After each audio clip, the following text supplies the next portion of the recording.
Everybody say, praise the Lord. Praise the Lord. Ha? Marami kasi tayong hinihingi sa Panginoon. Kahit hindi binibigay.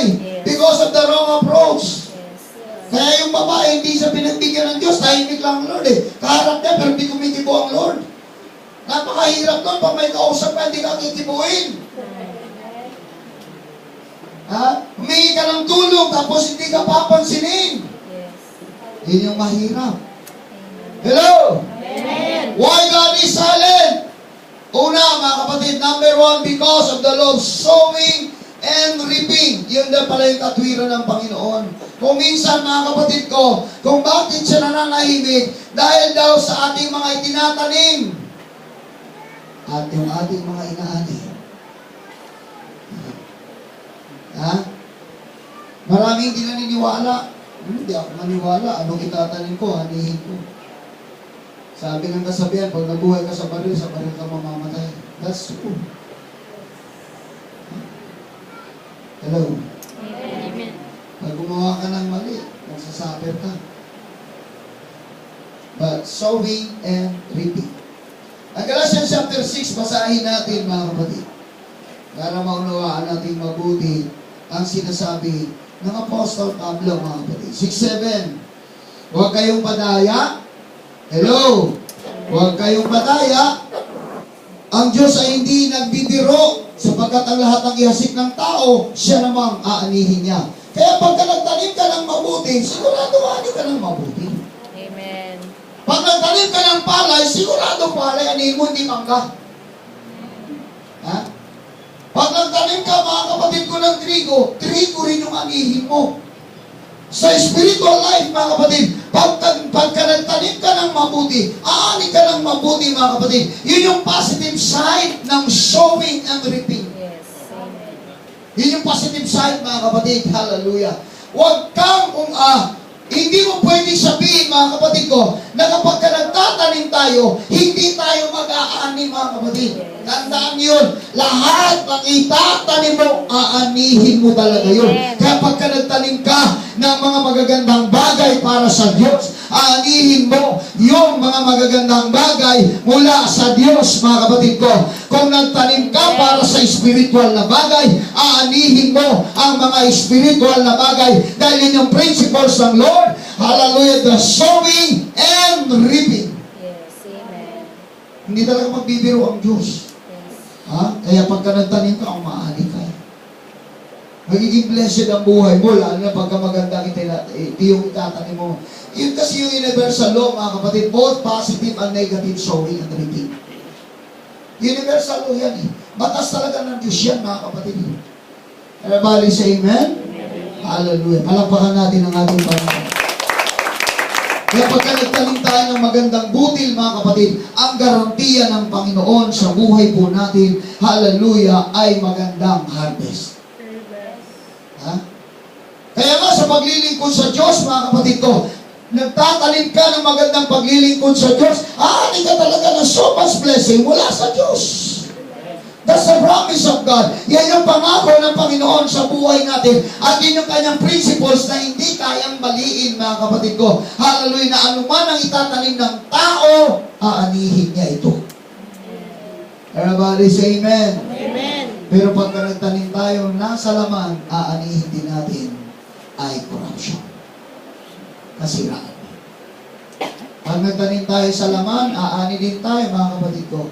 Hallelujah. Ng corruption. Sabi ko nga, mga kapatid ko, hallelujah, inausap ko nga ang National Evangelism, mga kapatid. Alam ko may mga membro ng National Evangelism dito. Hallelujah. Ang sabi ko nga, mga kapatid, nagtatanim tayo palagi ng butil sa mga tao.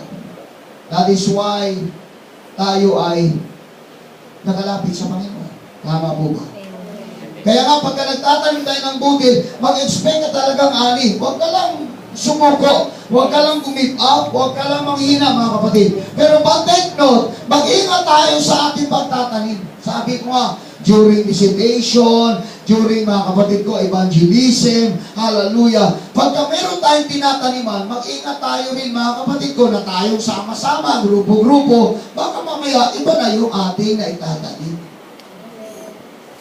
Kasi kung minsan, mga kapatid, sa pakikipag-usap natin, di natin alam, meron pala tayong mga kinakausap na hindi natin kapareho. Mahina pa pala ng balataya. Wentuhan kayo ng wentuhan. Ha? Ang pinagwiwentuhan ninyo, mga kapatid, iba na pala. So nakakapagtanim kayo ng negatibong bagay sa tinataniman ninyo. Amen. Dapat buti lang ng salita ng Diyos at wala na iba. Huwag kayo mag-usap dun sa binibisita nyo ng problema ng iba. Amen. Ha? Hello? Yes, amen. Hindi pwede yun kasi nagtatanim tayo mga kapatid. Kaya pala, bakit kaya ayaw sumama yung binibisita namin? Paano sasama? Kinaniman nyo ng tawag. Yes. Ingat po may tayo. Hello? Kaya silent ang Lord sa salvation. Kung bago kayo magturuan mo na kayo sa sarili niyo. Parang ganun yun. Everybody say amen? Palakpakan natin ang ating mahal na Panginoon. Sometimes God is silent because of what we have sown. Kaya nananahimik ang Diyos, mga kapatid. Hallelujah. Kaya ang dapat talaga itatanim, mga kapatid ko, yung butil na piling-pili, yung butil na walang sungo, yung butil na walang ipa, yung butil na mabuti. Dahil pagka itatanim natin ito, tayo rin ang aani dito, at tayo rin ang pagpapalain ng ating Panginoon. Amen! Amen. O, palakpakan natin ang Diyos sa buhay. Hallelujah! Naantok na ba kayo? Ha?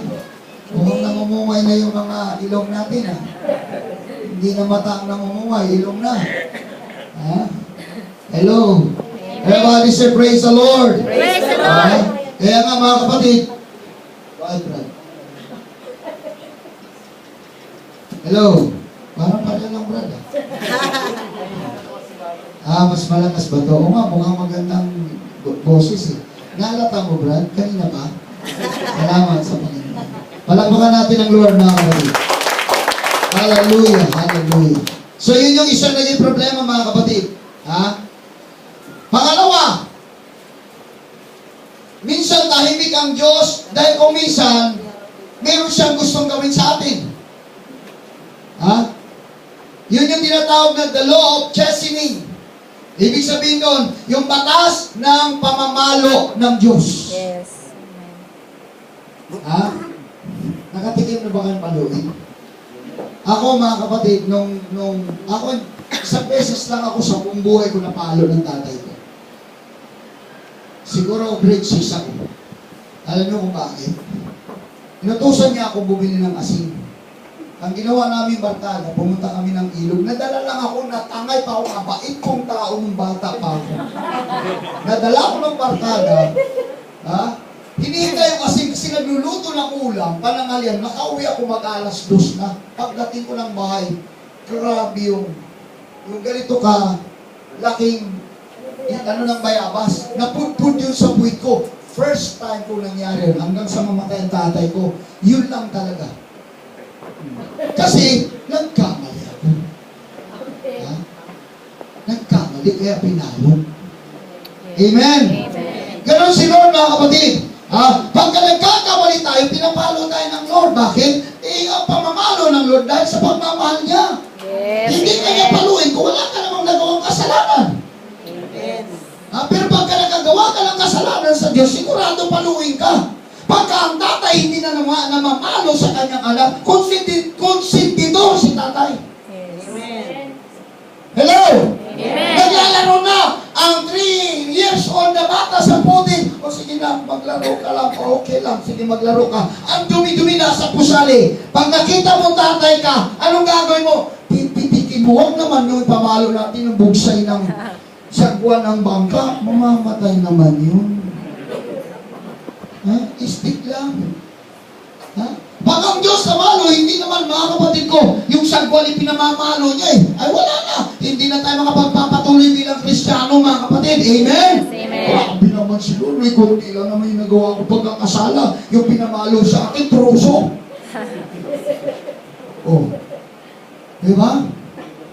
Amen? Amen. Hallelujah. Sa Bible, meron nakaranas ng gano'n, pero mabigat, mga kapatid. Tingnan nyo.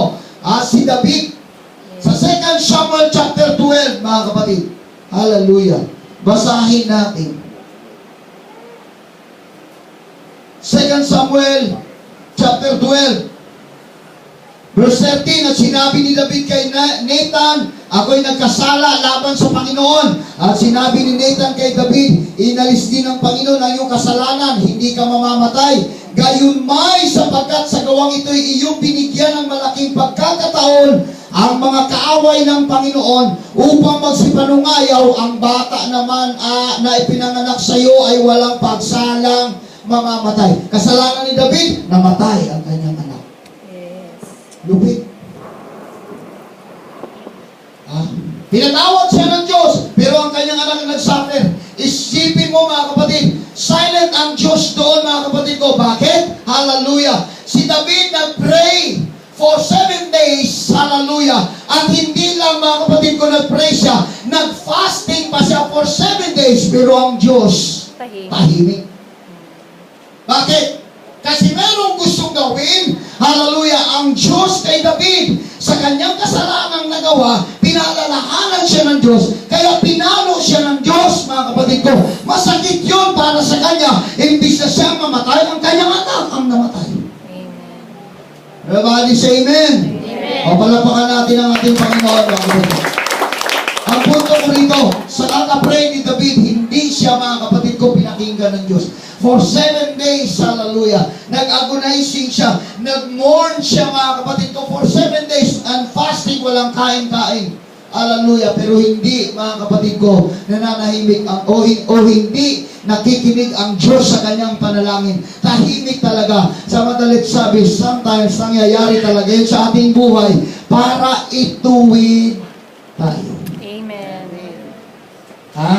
O, tingnan nyo. Pumunta tayo, mga kapatid ko, kung bakit tayo tinutuwid ng Panginoon. Pumunta tayo sa Bagong Tipan, sa Book of Hebrews, chapter 12.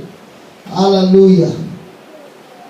Sa verse 5, ganito ang sinabi ng Apostol Pablo, at inyong nilimot, kaya huwag dapat makalimot, ang inaaral na ipinakikipagtalo sa inyong tulad sa mga anak. Anak ko, huwag mong iwaling bahala ang parusa ng Panginoon o manglupaypay man kung ikaw ay pinagbibikaan niya, sapagkat pinarurusahan ng Panginoon ang kanyang iniibig at hinahampas ang bawat tinatanggap na anak, na dahil sa ito'y parusa, kayo'y nagtitiis. Inari kayo ng Diyos na tulad sa mga anak, sapagkat alingang anak ang hindi pinarurusahan ng kanyang ama.